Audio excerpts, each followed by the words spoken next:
महादेव। आप सभी को मेरा प्रणाम स्वीकार कीजिए। साथ में साहब भैया श्री हरिंदर भैया के चरणों को नम प्रणाम। माँ स्वरूप लीना मानंद दीदी के चरणों को नम प्रणाम। मेरा प्रणाम स्वीकार हो। आदि शक्ति मैया भवानी के प्रणाम। मेरा प्रणाम स्वीकार हो। देवों के देव आदि गुरु भगवान शिव के चरणों को नम प्रणाम। मेरा प्रणाम स्वीकार हो। ताइए भगवान शिव को अपना गुरु बनाया जाए। महेश्वर शिव गुरु को अपना गुरु बनाकर उनके शिष्य बनकर उनसे दया मांगे जाए।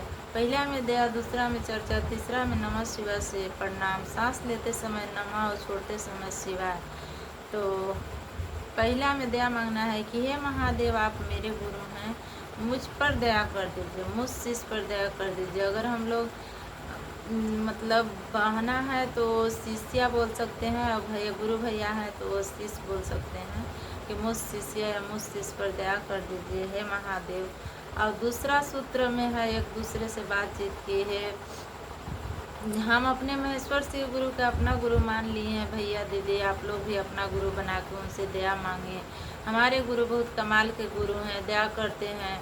जिनके घर महादेव के गुणगान होती है, महादेव से दया मांगा जाता है, चर्चा, नमः शिवाय से प्रणाम, उनके घर कभी भी कोई चीज़ की दिक्कत परेशानी नहीं होती है। बस अपना कर्म फल करना चाहिए, तीनों सूत्र के निर्धारित नियम से निभाना चाहिए। तो आज हम एक विषय पर आप लोग से चर्चा कर रही हूँ। तो हमारा अगर सवाल सही जवाब लगे तो आप लोग लाइक कमेंट शेयर ज़रूर कीजिएगा। सवाल है कि हम लोग 12 दाना के कंगन क्यों पहनते हैं? पहनना ज़रूरी है, पहनना चाहिए या नहीं? तो जी नहीं, कंगन पहनना चाहिए। क्या है कि देखिए, हमारे राशि 12 होते हैं, राशि 12 होते हैं और ज्योतिर्लिंग भी 12 होते हैं। तो हमारे राशि कहीं ना कहीं उस 12 राशि में से एक राशि जुड़े होते हैं।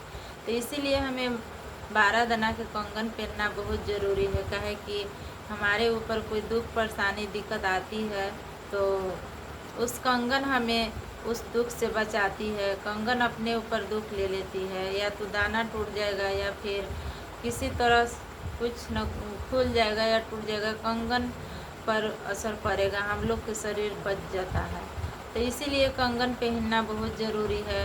और दूसरा बात कि हम लोग कहीं जाते हैं तो कोई गुरु बहना या कोई गुरु भैया पहनते हैं कंगन, तो हम लोग सोच लेते हैं कि ये भैया शिव चर्चा से जुड़े हुए हैं, भगवान शिव को अपना गुरु बनाकर वे अपना महेश्वर शिव गुरु का अपना गुरु मानकर वे शिव चर्चा में जुड़ गए हैं। तो हम लोग एक शिव शिष्टा परिवार हो जाते हैं। तो इसलिए हम लोग के पता चलता है कि हम लोग एक परिवार हैं। कंगन पहनने से हम लोग की पहचान बनता है कि हम लोग शिव चर्चा में हैं। तो कंगन पहनना बहुत ज़रूरी है और बहुत आवश्यकता भी है कि हम लोग कंगन कभी भी कंगन के न रहें, कंगन पहने। महादेव के जितना भी गुणगान किया जाए उतना भी कम है। बात करें तो बहुत सारा बात है, लेकिन आज मैं इसी विषय पर अपने वाणी को विराम करती हूँ। पुनः सभी भैया दीदी को प्रणाम। मेरा प्रणाम स्वीकार हो। साहब भैया साहब दीदी के प्रणाम, मेरा प्रणाम स्वीकार हो। अपने महेश्वर शिव गुरु के कोटि कोटि प्रणाम, मेरा प्रणाम स्वीकार हो। नमः शिवाय, नमः शिवाय, नमः शिवाय, नमः शिवाय, नमः शिवाय। हर हर महादेव।